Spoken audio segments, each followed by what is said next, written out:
Hola, bienvenidos. El objetivo de este video es hacer una introducción al tema de las integrales dobles. Se advierte que durante el video se van a utilizar algunas imágenes que son desarrolladas por colegas de la Escuela de Matemática del TEC, en particular Jorge Monge y Walter Mora. Las imágenes se utilizan con fines completamente académicos. Bien, el enfoque que vamos a seguir para explicar lo que es una integral doble, hay muchas formas de cómo explicar una integral doble, pero el enfoque en particular que yo voy a seguir es apoyándome en un enfoque físico, ¿de acuerdo? En la parte final del video vamos a ver cómo podemos conceptualizar este enfoque físico desde un punto de vista ya más geométrico.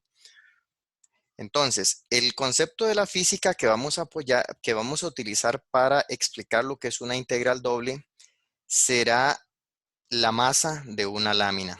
Entonces, en primera instancia me gustaría comentarles que si yo tengo una lámina suficientemente delgada, supongamos que este rectángulo que se ve en pantalla es una lámina suficientemente delgada, tiene que ser muy delgada. Si ya la lámina consideramos que tiene un cierto grosor, entonces eso nos permitiría construir el concepto de lo que es una integral triple. Por el momento estamos en el tema de integrales dobles, entonces vamos a suponer que la lámina es suficientemente delgada. Y de esa lámina, ¿qué es lo que vamos a conocer? Esto es uno de los principios, básicamente. Vamos a suponer que en todo punto de la lámina nosotros somos capaces de saber qué tan denso es, qué tan densa, o sea, conocemos la densidad. Pero sin embargo, esa densidad que vamos a denotar con la letra ρ, vamos a suponer que esa densidad es constante. Entonces, si yo supongo que la densidad es constante, entonces no importa en qué punto de la lámina esté, en todo momento la lámina me reporta la misma densidad.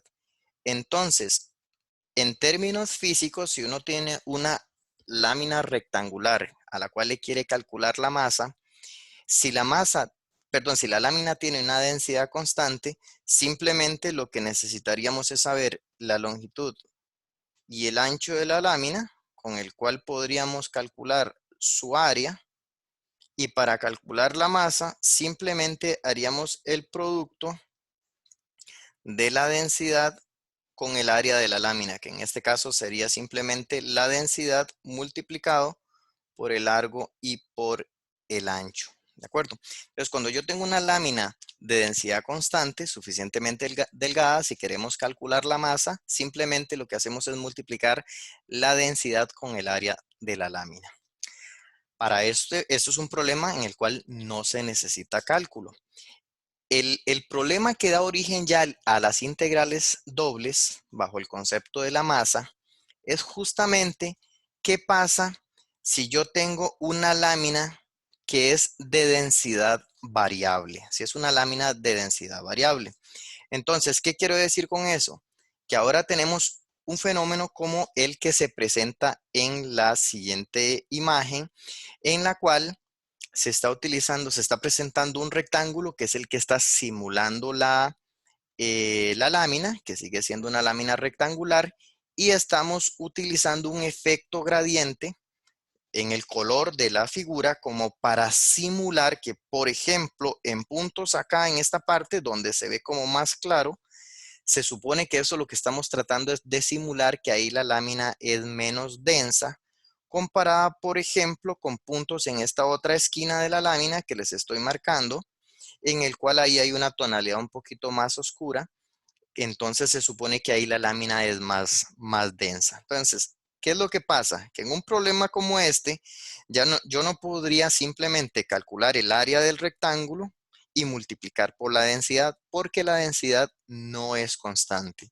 Entonces, ahora lo que tenemos es un problema de densidad variable, que a lo largo de la presentación, a lo largo del video, entonces vamos a denotar que ρ es un f de XY. ¿Qué quiere decir eso? Que entonces, dependiendo el punto de la lámina donde yo me pare, dependiendo el punto, entonces si yo quiero calcular ahí, se supone que tengo una función que es un rho de XY. Ya la densidad no es una constante, sino que el valor que me reporta esa función escalar depende de qué punto X, Y estemos hablando en la lámina. ¿De acuerdo?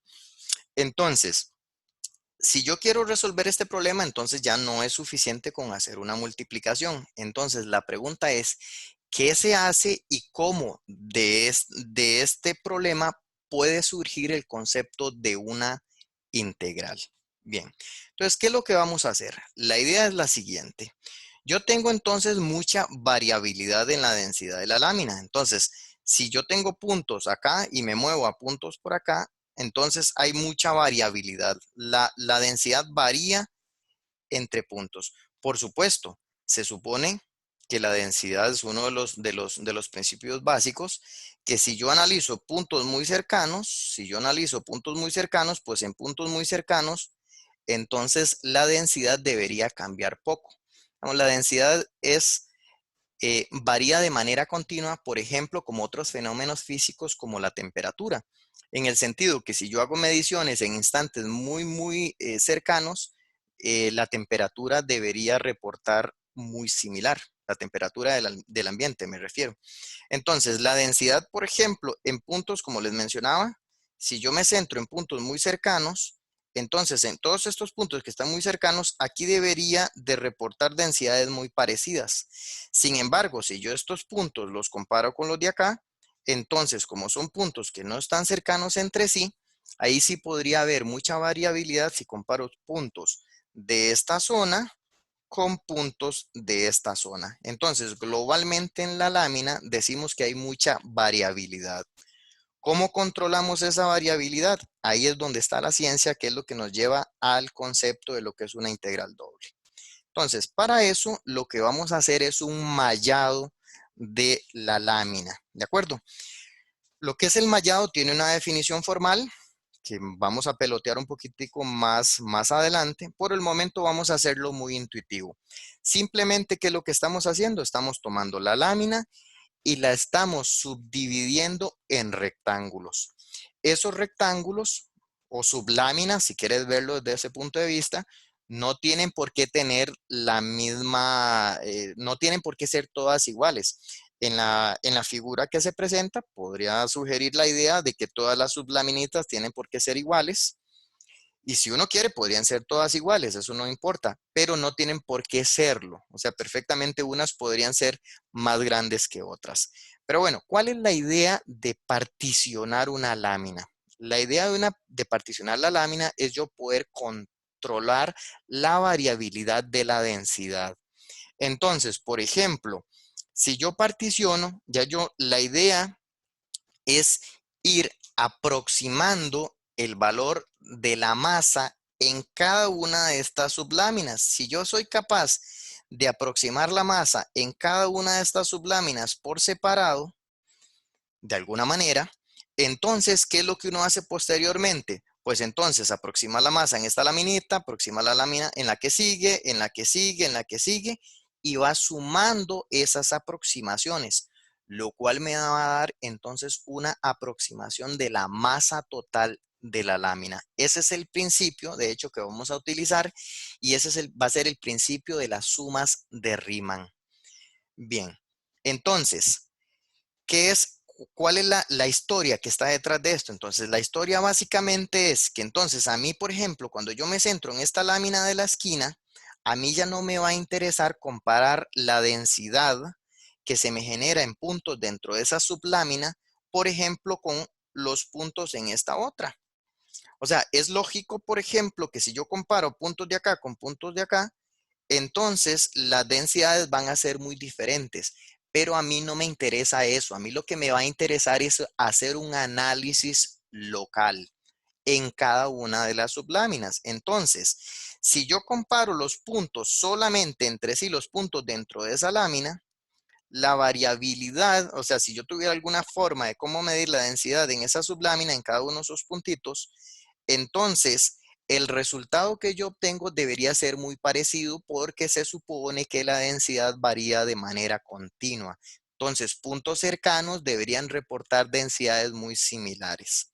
Si yo más bien Me vengo, por ejemplo, para esta otra, entonces puntitos cercanos entre sí, todos los puntos cercanos en esta otra, deberían también reportarme densidades muy similares. Que las densidades de aquí sean muy diferentes a las de acá, eso no nos interesa porque lo que vamos a hacer es controlar la comparación en el interior de cada una de las subláminas. Entonces, ¿qué es lo que yo logro cuando hago estos mallados? Lo que logro es que en la lámina total sigue habiendo mucha variabilidad, pero en cada una de estas subláminas la variabilidad comienza a ser menor. La variabilidad comienza a ser menor, ¿ok? Quiere decir que estoy logrando limitar regiones donde hay puntos que reportan densidades muy similares. Eso es lo que yo quiero.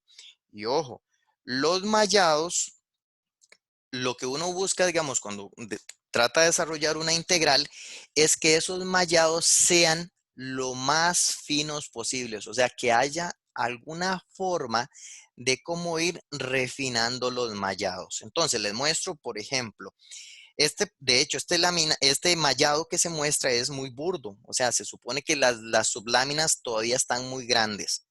Pero, por ejemplo, eh, si yo agarro un mallado más fino, como el que se muestra ahora, entonces quiere decir que lo que estoy es acotando regiones subláminas cada vez más y más pequeñas. ¿Y cuál es la ventaja? Que las láminas, las sublaminitas esas que yo voy agarrando se hagan muy pequeñas.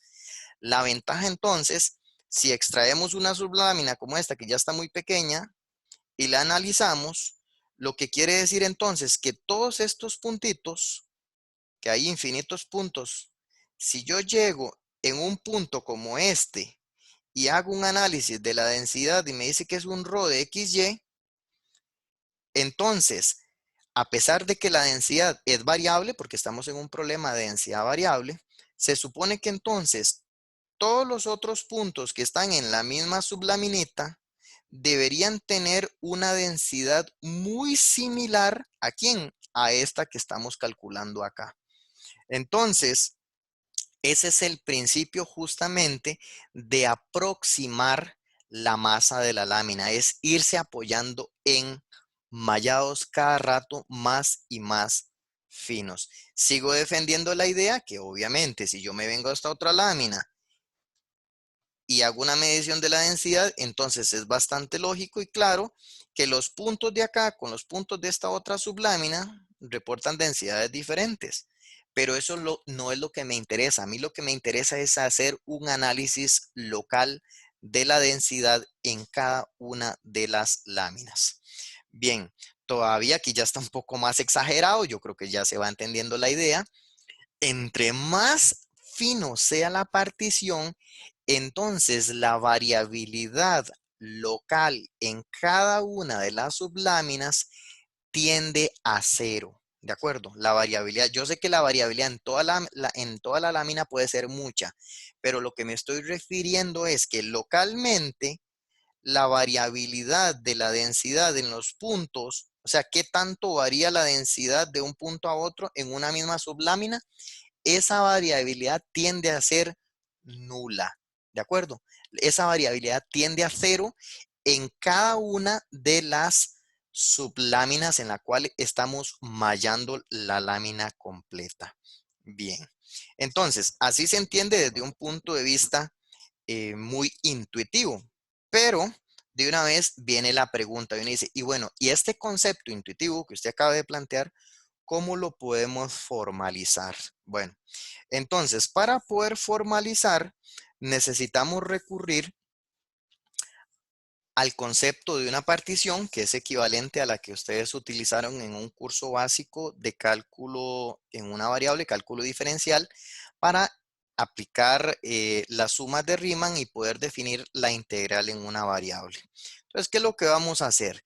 La lámina, como ustedes pueden notar, la estoy definiendo como una región bidimensional rectangular, ¿verdad? Una región bidimensional rectangular que está generada básicamente por un intervalo en el eje X, que es el intervalo de A a B, y un intervalo en el eje Y que iría de C a D. Entonces, ¿qué es lo que voy a hacer? Lo que voy a hacer básicamente es generar una partición en el eje X, o sea, es una partición del intervalo A, B. Digamos que este sería una partición asociada a X y también deberíamos definir una partición asociada al intervalo C, D, que es el intervalo en el eje Y. Esa partición, básicamente, en general la partición es un conjunto. Digamos, este sería un X0, X1, así hasta llegar a un XN. Y aquí la partición, más bien, permítame para correr esta expresión que me quedó muy arriba. Vamos a correrla un poquito para abajo. Entonces, en ese caso particular, la partición en el eje Y sería un Y0, Y1 y así consecutivamente hasta llegar a un YM. Ok, ¿qué condiciones deben cumplir estos conjuntos? Bueno, las particiones tienen algunas condiciones teóricas. Por ejemplo, de manera obligatoria, el primer punto en la partición tiene que representar el extremo izquierdo del intervalo. Por lo tanto, el X0 es el A y el último punto en la partición sería el B. Y aquí análogamente este sería el C y este sería el D. Y la otra condición sobre las particiones es que ya tiene que ser un conjunto finito y ordenado. De tal manera entonces que el X0 es menor al X1, menor al X2 y así consecutivamente hasta que lleguemos al XN. Y aquí lo mismo, el Y0 tiene que ser menor al Y1 y esto menor, bla, bla, bla, hasta que lleguemos a un YM. Entonces, eso que acabo de explicar, justamente me lo puedo llevar a la figura. Entonces, por acá tenemos el X0. Este sería, por ejemplo, el X1, el X2, así consecutivamente. Por acá tenemos un rectángulo muy pequeñito, digamos que sería el XY-1. Es lo que vamos a llamar, es muy pequeñito, cuesta dibujarlo por acá. Sería el XY-1, XY, ese sería el rectángulo. Perdón, el subintervalo. Y este último sería el X sub N. Bien, entonces, al realizar, por ejemplo, una partición en el eje X, entonces esto me va a generar, utilizando n más un puntos, que son los que estoy utilizando ahí, me va a generar n subintervalos. ¿Cuáles son esos n subintervalos? Bueno, el que va de X0 a X1, el que va de X1 a X2, de X2 a X3, aquí, y así consecutivamente. Entonces, justamente el que tengo por acá es el iésimo subintervalo en el eje X. De manera análoga, podemos hacer exactamente lo mismo en el eje Y. Entonces, por acá, ¿quién tendríamos en el eje Y? Este sería el Y0. Por acá está ya bueno, aquí está un poquito más pegado. Este digamos que sería el YJ-1. Por acá está el YJ, estamos utilizando otra variable. Como estamos en el otro eje, deberíamos usar otra variable. ¿De acuerdo? Y así sigo consecutivamente hasta aquí que llego al Y sub M. De hecho, note que para el eje X usé N y para el eje Y estoy utilizando M, lo cual quiere decir que no tiene por qué utilizarse la misma cantidad de subintervalos en el eje X que en el eje Y. ¿Ok? Entonces, le repito, este fulano que teníamos por acá es el iésimo intervalo en el eje X y en el eje Y por acá tenemos el jésimo subintervalo. Cuando yo cruzo el iésimo intervalo de X con el jésimo intervalo en Y, entonces me queda esta laminita que se está mostrando en rojo. Entonces, ¿quién va a ser esa laminita justamente? Esa laminita es el rectángulo en la posición IJ. Quiere decir que está asociado al iésimo subintervalo en el eje X a la hora de cruzarlo con el jésimo subintervalo en el eje Y. Bien, entonces, ¿cuál es la ventaja de identificar ese R sub IJ, ese rectángulo IJ? Que ese es un rectángulo genérico que representa a la totalidad de rectángulos. Si usted pone atención, notará que aquí estoy terminando con M rectángulos asociados al eje y N rectángulos asociados al eje X. O sea, porque lo que tengo son M subintervalos en el eje Y N subintervalos en el eje X.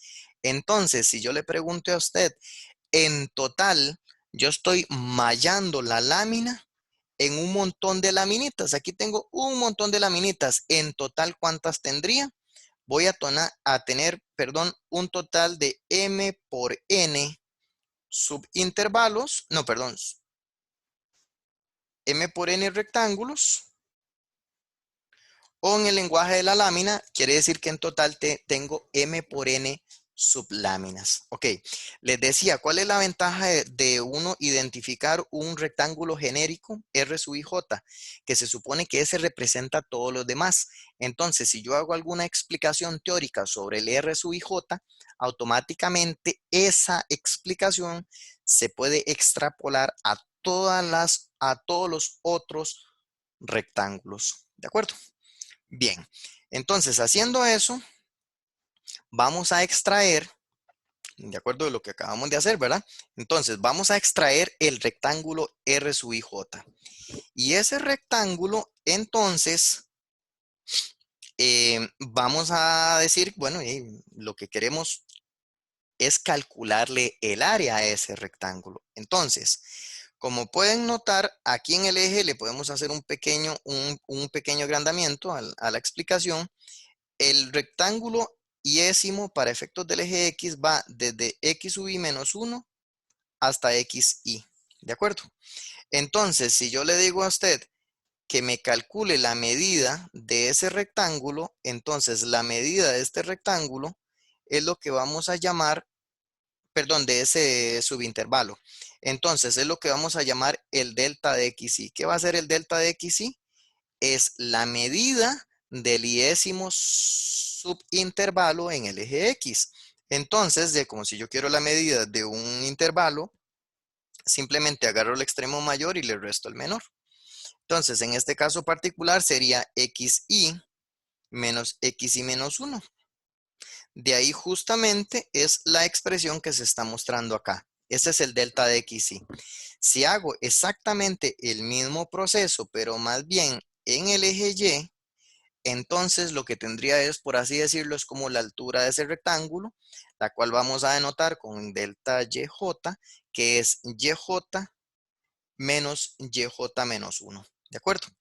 Es exactamente una explicación análoga. Entonces, yo perfectamente podría decir, ¿qué es lo que podría decir ahora? Que el área, ya soy capaz de calcular, de poder expresar el área del rectángulo IJ. ¿Cuánto sería el área de ese rectángulo? Aquí se está representando. El área de ese rectángulo sería el producto de delta de XY con delta YJ. Ese producto me daría el área, que sería simplemente largo por ancho. Y uno dice, bueno, ¿y para qué es que a usted le interesa calcular el área de ese rectángulo? Bueno, se supone que esa laminita es muy pequeña, porque se supone que los mallados los vamos a hacer muy finos. Entonces, ¿para qué me sirve esto? Bueno, me sirve para lo siguiente. Ahora yo me voy a ir a la laminita IJ, seguimos trabajando con la laminita IJ, y esa lámina se supone que es infinitamente pequeña, porque entre más subintervalos encajo en el eje X y más subintervalos encajo en el eje Y, la lámina se comienza a hacer más y más fina, ¿ok? Más y más pequeñita. Entonces, ojo lo que pasa. Vamos a hacerle un zoom para que la explicación se vea mejor. Entonces, se supone que esa lámina, como yo estoy haciendo un zoom, la veo grande, pero esa lámina es infinitamente pequeña. O sea, el largo y el alto de esa sublámina, los dos van a tender a cero. O sea, son números muy pequeños, tanto el delta YJ como el delta XY, que son los diferenciales que están controlando el largo y el ancho de la sublámina IJ. Bueno, ¿y quién es este punto negro? Se supone que este punto negro es un punto arbitrario, o sea, es un punto cualquiera que estamos tomando dentro del rectángulo IJ. Entonces, esa arbitrariedad la vamos a representar con esta notación. ¿Qué es lo que quiere decir esa notación? Bueno, el asterisco en este tipo de deducción para efectos de integrales, el asterisco lo que significa es que es arbitrario. Eso es todo. Y el IJ que vamos a usar en el subíndice simplemente es para guiarnos que es un par ordenado X, Y, porque esto es bidimensional, que estamos tomando en el rectángulo IJ. Eso es todo. Entonces, ¿cuál es la premisa? Básicamente, la premisa es que como esta lámina es muy pequeña, entonces se supone que a pesar de que la densidad es variable, todos estos puntos, como la lámina es muy pequeña, digamos que lo estamos viendo a un nivel microscópico, como la lámina es muy pequeña, todos estos puntos que yo estoy pintando en azul, todos esos puntos, si yo tuviera una forma de aproximar la densidad, digamos que yo conozco la densidad en ese punto negro, entonces se supone que todos los puntos azules que acabo de pintar, todos que están en la misma sublámina, se supone que todos esos puntos azules deberían tener una densidad muy similar a la densidad en que encontré en el punto negro. Entonces, si en este punto negro a mí me reporta que la densidad sería, recuerden que se supone que tengo una función ρ, que es la que me calcula la densidad. Entonces, sería la densidad en el punto X y J, Y y J asterisco. Es ese punto arbitrario. Y por lo tanto, esa sería la densidad en ese punto. Y por lo tanto, en todos los otros puntos que están en la misma lámina, debería tener uno aproximadamente que la misma densidad. Aproximadamente. Entonces, si yo quisiera estimar la masa, vamos a hacerlo pequeñito otra vez. Entonces, si yo quisiera aproximar la masa de la sublámina IJ, ¿qué es lo que tendría que hacer? Bueno, como se supone entonces que en esta laminita que es muy pequeña, la densidad tiende a variar muy poco, entonces es razonable suponer que entre más fino sea la partición, entre más fina sea el mallado que yo tome, entonces la variabilidad tiende a cero y por lo tanto la densidad en esta lámina se comporta aproximadamente constante. Entonces, recuerden del inicio del video que si yo tengo una lámina en la cual la masa es constante, lo único que tengo que es multiplicar la densidad ¿contra quién? Contra el área de la lámina. Entonces, si yo estoy diciendo que la densidad en el punto negro es aproximadamente esto que está acá, y que la densidad se comporta aproximadamente constante dentro de ese rectángulo, entonces, si yo quiero aproximar la masa del rectángulo IJ, digamos que el M sub IJ es la masa de esa laminita IJ, ¿cuánto sería aproximadamente esa masa? Sería el producto de la densidad en el punto X y J asterisco Y y J asterisco multiplicado por el área del rectángulo, que sería delta XY por delta YJ. De hecho, lo más común es escribir densidad. Lo más común es escribir densidad. Permítame la calibración del lápiz. XYJ asterisco, YJ asterisco por, y este producto es simplemente ¿qué?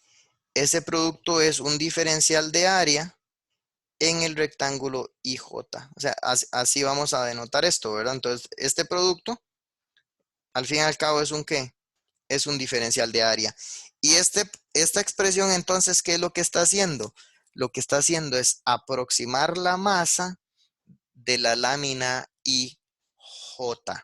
Justamente eso es lo que se expresa en la presentación, que si yo quiero aproximar la masa del rectángulo IJ, esa masa es aproximadamente ¿cuánto? Bueno, recuerde que al inicio de la lámina, perdón, del video les dije que aquí F y ρ para nosotros, para efectos de la explicación, va a ser exactamente lo mismo. Lo que está denotando es la densidad variable de la lámina. Entonces, esto lo que quiere decir es que estoy multiplicando la densidad contra el área de la lámina IJ.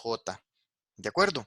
Ahora, eso lo que me quedaría es la aproximación simplemente de esta pequeña laminita, nada más que les acabo de pintar. Esta laminita que les estoy pintando. Entonces, ¿qué es lo que necesitaría si yo quiero tomar una aproximación de la masa total? Una aproximación. Pues simplemente, si yo quiero una aproximación de la masa total, ¿qué es lo que debería ser una aproximación de la masa total? Sería agarrar esas cantidades, sería hacer el ρ de X y J, o sea, la densidad multiplicada por el área, que ya sabemos que este producto que tenemos por acá, este producto lo que me está dando es una aproximación de la masa del rectángulo IJ. Entonces, si yo quiero ahora hacer eso para todos los demás rectángulos, o dicho de otra forma, para todas las demás subláminas, ¿qué es lo que debería hacer simplemente? Ponerle una suma que haga el trabajo desde igual 1 hasta n, y una suma, necesito dos sumas. La primera va desde igual 1 a n o al revés, no hay ningún problema. Estas dos sumas pueden ser colocadas en cualquier orden. La segunda suma va a ir desde j igual 1 hasta m. ¿De acuerdo? Entonces, ¿qué es lo que están haciendo estas sumas? Simplemente, recuerden que el i lo estoy reservando para el eje x y el j para el eje y. Entonces, por ejemplo, cuando esta suma, el índice de variación que es j, cuando j vale 1, lo que estoy haciendo técnicamente es pararme en esta fila de rectángulos. Cuando j vale 1 y luego varío el i en la suma interior, lo que está haciendo ese proceso es agarrar la primera sublámina, la segunda, la tercera y así consecutivamente. O sea, voy sumando de esta manera. Cuando ya el i varía de 1 a n, entonces ya terminé esta fila. Ahora, regreso a la suma exterior que es el j. Cuando j vale 2, entonces ¿a dónde me estoy pasando ahora? Ahora me estoy pasando la segunda fila y luego varía el i de 1 a n y así consecutivamente. Entonces, cuando yo hago todas las combinaciones para todos los, para todo j, varío todos los i, entonces voy a tener la suma de las aproximaciones de las masas de toda la totalidad de subintervalos, que serían m por n. ¿De acuerdo? Entonces, esta doble suma me daría la aproximación y aquí es donde uno ya comienza a notar que esta doble suma es lo que va a inspirar el hecho que vamos a modelar esto con una integral doble. ¿De acuerdo? Bien. Entonces, eh, para ya poder terminar ya de formalizar bien el concepto de la integral desde este punto de vista físico, entonces necesitamos definir lo que es la norma de una partición. El concepto de la norma de una partición, se los digo de manera muy intuitiva, porque esto tiene toda una formalidad detrás, pero de manera muy intuitiva, la norma de una partición lo que busca, el concepto de norma de una partición lo que busca hacer es que el mallado sea uniforme en toda la lámina. Quiere decir que, ¿qué? Que cuando yo voy generando subláminas, esas subláminas se vayan haciendo pequeñas en toda la lámina. O sea, nosotros no queremos que pase una situación como esta. Presten atención. Suponga, por ejemplo, que esta es mi lámina original, ¿de acuerdo? Esta es mi lámina original. Entonces, nosotros no queremos mallados de este tipo. Piensen que hipotéticamente yo comienzo a generar mallados así. Voy haciendo cortes y todo muy bonito. Luego comienzo para acá, voy haciendo cortes y cortes, pero luego en la forma en que sigo haciendo mallados voy a hacer esto. Ojo lo que estoy haciendo. Entonces digamos que voy haciendo mallados de este tipo, voy haciendo mallados de este tipo, y resulta que esta región, permítame por favor, esta región que está aquí, no comencé a mallarla. O sea, significa que hay una parte de la lámina original a la cual le quiero aproximar la masa, una parte que no la fui particionando, o sea, no la mallé. Entonces, ¿qué implica eso? Lo que implica entonces es que el cálculo de la masa para esa lámina no va a ser preciso. ¿Por qué no va a ser preciso? Porque en este pedazo de la lámina que yo no estoy mallando, tengo muchísima variabilidad. O sea, este pedazo de la lámina es demasiado grande, él no se está refinando y por lo tanto tengo muchísima variabilidad. Ok, entonces, ¿cómo controlo yo para que esto no pase? O sea, ¿cómo controlo para que no me queden pedazos de la lámina sin mallar? Entonces, lo controlo con el concepto de lo que es la malla, la norma de la partición. Esto tiene una definición formal, pero se los voy a decir de manera muy intuitiva. Cada uno de las subláminas es un rectángulo. Vea que le estoy haciendo un zoom. Cada una de las subláminas, que se supone que son demasiado pequeñitas, como son rectángulos, tienen su respectiva ¿qué? Su respectiva diagonal. Entonces, todos tienen su respectiva diagonal, todos. Recuerde que en total teníamos m por n rectángulos. Entonces, en total, ¿cuántas diagonales tengo? Contando simplemente una diagonal por rectángulo, tendría en total m por n diagonales. ¿Ok? Entonces, ¿qué va a ser para nosotros la norma? Que la vamos a denotar de esta manera. ¿Ok? Entonces, con esa notación de doble barra. Entonces, la norma de una partición va a ser intuitivamente la longitud de la diagonal más grande. O sea, en total yo tengo m por n diagonales de las m por n subláminas. La norma es la más, de todas esas diagonales, es la más grande. Y uno dice, ¿y para qué es que me interesa conocer entonces la diagonal más grande y la voy a bautizar como la norma de la partición? Me sirve porque simplemente voy a pedir que la norma de la partición tienda a cero. ¿Eso qué quiere decir? Que estoy pidiendo que la diagonal más grande tiene que hacerse muy pequeña. Si yo tengo, piensen esto, si yo tengo un rectángulo y aquí tengo su diagonal, y aquí tengo su diagonal, ¿qué pasa si yo, esta diagonal que digamos le llamo L, ¿qué hago? ¿Qué pasa si yo hago que la diagonal tienda a cero? Si yo hago que esa medida tienda a cero, lo que provoco entonces es que este vértice necesariamente tiene que acercarse a este otro vértice. Y en el momento que se va cerrando, o sea, que el vértice de arriba se va acercando al de acá, entonces, ¿qué pasa con el rectángulo? El rectángulo, digamos, cuando vengo en esta posición, el vértice viene ahí. Cuando vengo en esta posición, el vértice viene ahí. Y así consecutivamente. Entonces, si en un rectángulo usted hace que la diagonal tienda a cero, inmediatamente está provocando que tanto el largo como el ancho de ese rectángulo tengan que tender a cero.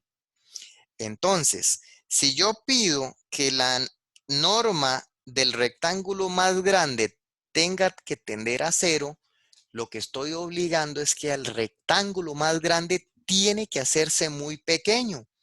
Y si el rectángulo más grande tiene que hacerse muy pequeño, obviamente todos los otros rectángulos que son más pequeños, pues tendrán que irse haciendo todavía más pequeños. ¿Ok?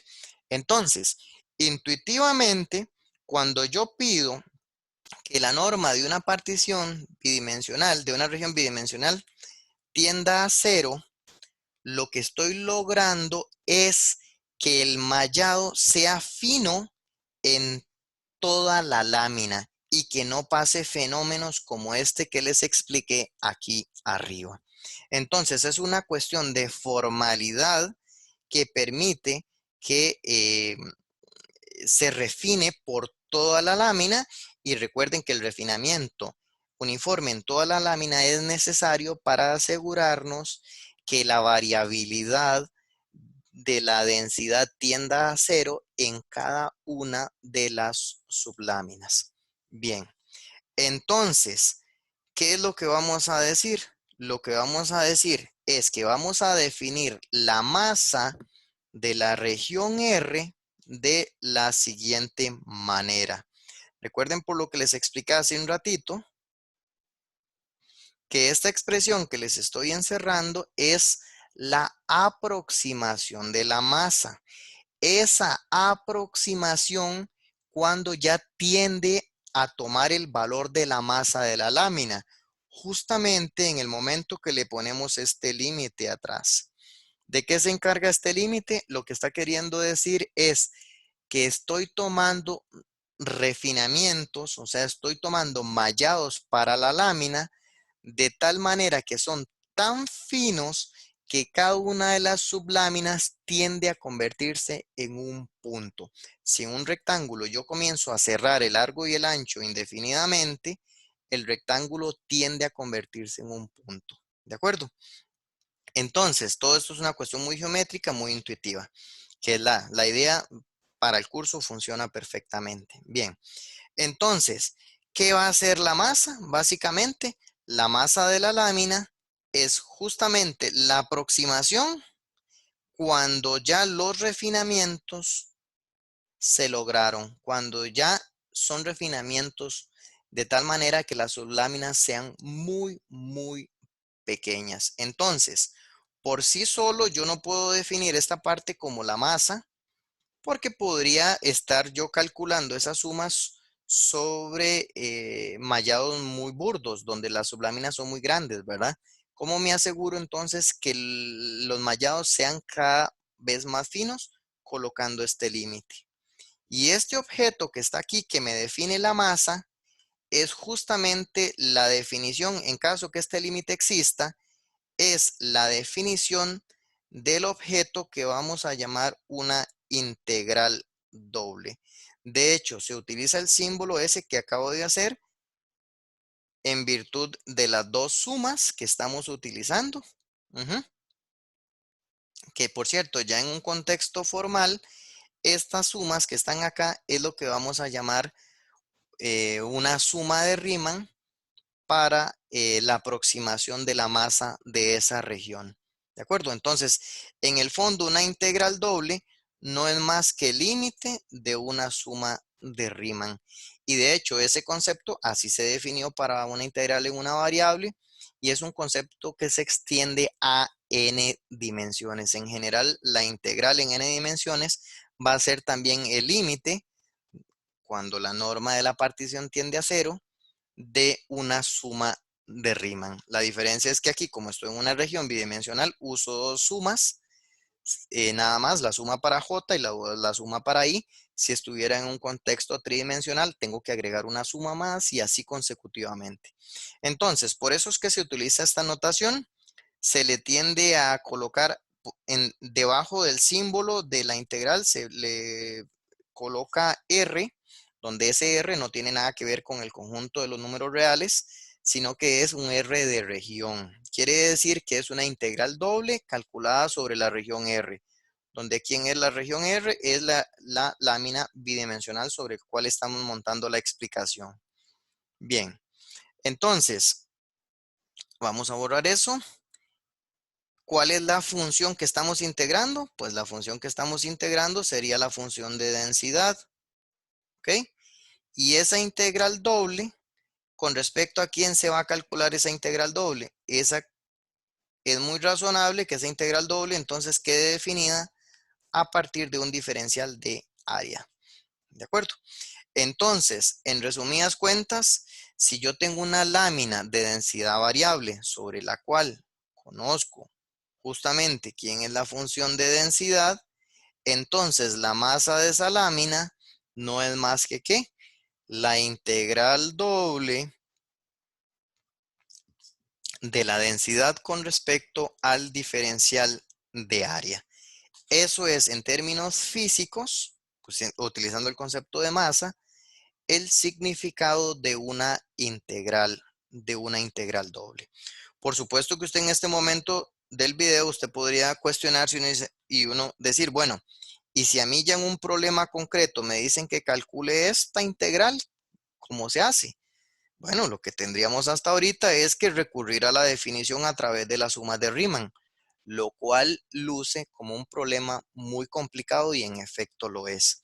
Entonces, recuerden que en cálculo diferencial a usted le explican la integral en una variable a través de sumas de Riemann también. Y después le dan una alternativa para ya no tener que estarlo haciendo a través de las sumas de Riemann, lo cual es el teorema fundamental del cálculo. Bueno, en efecto, en este curso más adelante les vamos a explicar cómo calcular una integral doble sin necesidad de recurrir a la definición con las sumas de Riemann, sino que empleando algunos resultados mucho más directos. Ok, entonces, en resumidas cuentas, si a usted le dicen que es una integral doble, bueno, si yo lo que estoy integrando es una densidad, la integral doble es simplemente una masa de una región bidimensional suficientemente delgada. ¿De acuerdo? Entonces, en general, ¿qué es una integral? Depende de la función que yo esté integrando. O sea, lo que es la conceptualización de una integral, en general, una integral lo que da es un número real. ¿Ok? La interpretación de ese número depende de la naturaleza de la función que yo esté integrando. En este caso, yo estoy integrando una función de densidad y por eso es que lo que estoy obteniendo va a ser una masa. Pero si usted de esa función me le da otra interpretación, esa integral podría significar cualquier otra cosa dependiendo. Entonces, ¿qué es una integral? La respuesta es que en general es un número y la interpretación de ese número depende de la función que yo esté integrando, depende del contexto. ¿De acuerdo? Bien. Aquí simplemente resume justamente lo que les acabo de explicar, que este límite, en el caso que ese límite exista, entonces se le va a llamar una integral, se le va a llamar una integral doble sobre la región R y básicamente lo que se ve abajo es la notación que vamos a utilizar para las integrales